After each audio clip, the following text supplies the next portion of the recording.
If your brain thinks that your mouth is your nose, you'll chew with your mouth open, gulp your food, and chew fast so you can take another breath.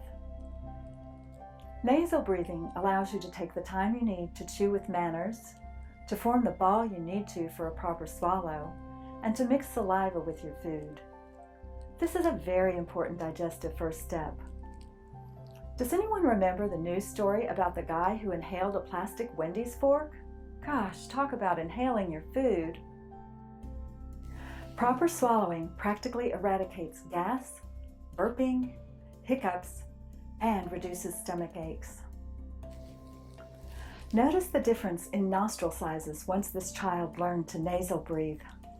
Boy, I never thought as a hygienist I'd study nostril sizes. You've laid the groundwork now for proper chewing and swallowing while you eat. So let's start with a small piece of bread. Take the piece of bread, open your mouth as you did with a soft food swallow, say ah, and bring the bread to the tip of your tongue. Of course, do not let the tongue come forward of your teeth. Close your lips and use your tongue to move it to the right set of molars and then the left set of molars, chewing about 20 times each side.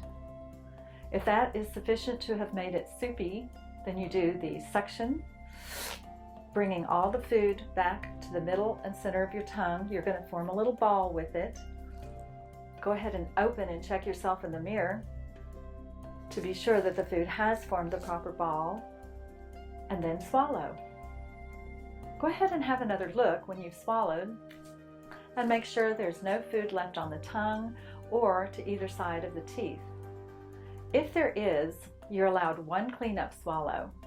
That means you're going to do somewhat like you did with the Great Fish Pops exercise. That'll bring the food from everywhere and gather it on the back of your tongue. Swallow it and check again. If there's still food on your tongue, you probably have not worked hard enough on the suction yet, and you need to work on it a little bit harder before you're ready for this step. At no time is the tongue to come forward of the spot or to push food onto the teeth. Single bite finger foods such as popcorn, M&Ms, small pretzels are eaten much the same way as what we practiced with the bread cube. Multiple bite finger foods are eaten a little bit differently, however. Say you had a piece of pizza or graham cracker, go ahead and take a bite, making sure that the bolus that you form is not going to be any bigger than the bowl that you can make with your tongue, as we discussed earlier. Use your tongue to move the food to your back molars as you did with the bread cube, chewing first on one side, then the other.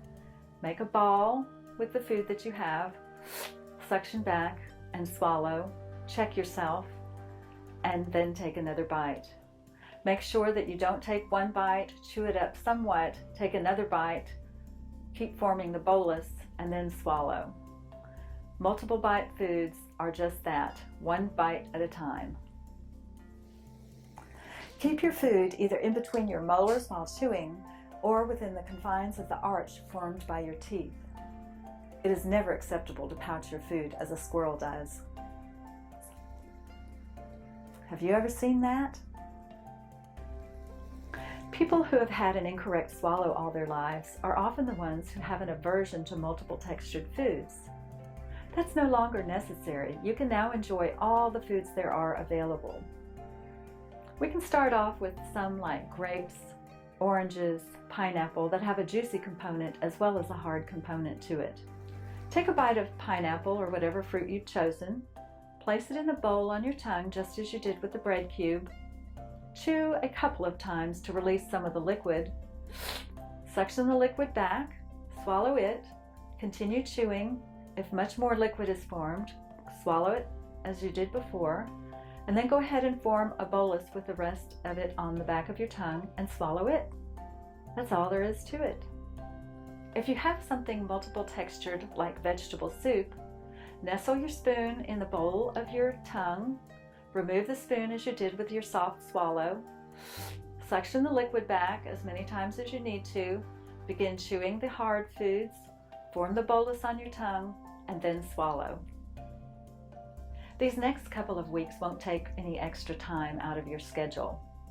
Certainly, you'll be doing your do not disturb exercises, and I'll ask you to do them for an hour every day, but the other exercise is done at the dinner table. You want for your biggest meal of the day to be sitting at the table with your feet firmly planted on the floor, sitting up straight, with a mirror in front of you.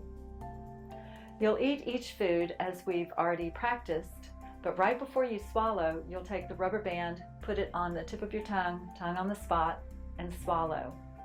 Then you take out the rubber band, take another bite, and continue that until the first half of your meal is done. If you do have liquids during your meal, please take all liquids with the rubber band. This shouldn't take any extra time, it's just a little bit of extra thought. This week, I want every drink you take to be done with your tongue on the spot, your back teeth together, and your lips apart.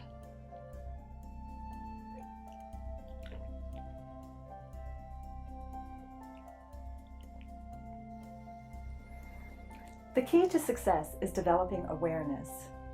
It is like developing a sub-program that runs in your brain all the time.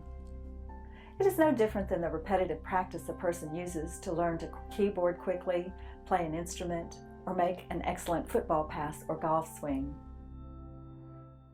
To assure yourself that air is free-flowing as it should be during speech and not escaping to the sides, you can put a small post-it note in front of your mouth while you say "ta" a few times. The paper should move as you express the plosive and the air comes forward. You can also practice with a candle saying "cha." Watch the flame tip dance as you try to put it out. Repetitive word lists help the tongue move more fluently and accurately as you produce certain sounds. These are not speech exercises, but muscle training exercises. Begin with putting a mouth prop or carrot between your molars while you say various word lists. Of course, the words won't sound like normal speech. You just want to be sure your tongue hits your spot during the T, D, N, and L sounds. Eventually, do these without a mouth prop. You'll know you have established proper tongue placement and airflow when you can repeat la, ta, da, na 25 times smoothly and hit the tip of your tongue to your spot every time. It's not going to sound like you normally do. Now try saying ta, ta, ta, ta. Ta, ta, ta, ta. Da, da, da, da. Da, da, da, da. Na, na, na, na. Na, na, na, na. And la, la, la, la. La, la, la, la. Excellent. Those are great exercise. Any words that have those letters in them help you repetitively hit the spot and get good at practicing with that. If your tongue comes forward of your spot when saying words with T, D, N, L, or S, place a pencil or chopstick across your top teeth just behind your spot. Keep your mouth open as far as you can, and then practice saying eats 10 times, making sure your tongue comes up and behind the stick. Then remove the stick and continue practicing. Download word lists 1 through 5 from my website. Perfect each in turn before you move on to the next one. You will also improve faster if you read aloud for about 10 minutes a day. To help these postures become a habit, liberally use reminders such as colored post-it notes in odd places. Each could be keyed to a different habit you are trying to make. For instance, when you see a green post-it, maybe it's your cue to check to see if your tongue is plastered to the roof of your mouth. Pink could mean to check for a lip seal, and so on. You can also use colored yarn, stickers, and bracelets as reminders, or even activities. Perhaps every time you wash your hands, you check to see where your tongue is and if your lips are sealed. Family members can use a code word you choose that means you should check your oral posture. Other self-check signals can be sirens, broken headlights, stop signs, blue pens, wall clocks, barking dogs. The list can be endless. Be creative. The myofunctional therapy you have worked on may only solve part of a problem you are seeking to correct. Be sure to consult with other allied health professionals if necessary, such as a craniosacral therapist, an osteopath, a chiropractor, and/or a functional orthodontist. I hope you've been able to stick with these exercises so they have become a part of everyday and night practice. I hope it has helped you regain the joy of eating, forming the sounds of normal speech, breathing, and sleeping more soundly, and that cosmetic improvements have helped restore the confidence you deserve. My best to you and congratulations.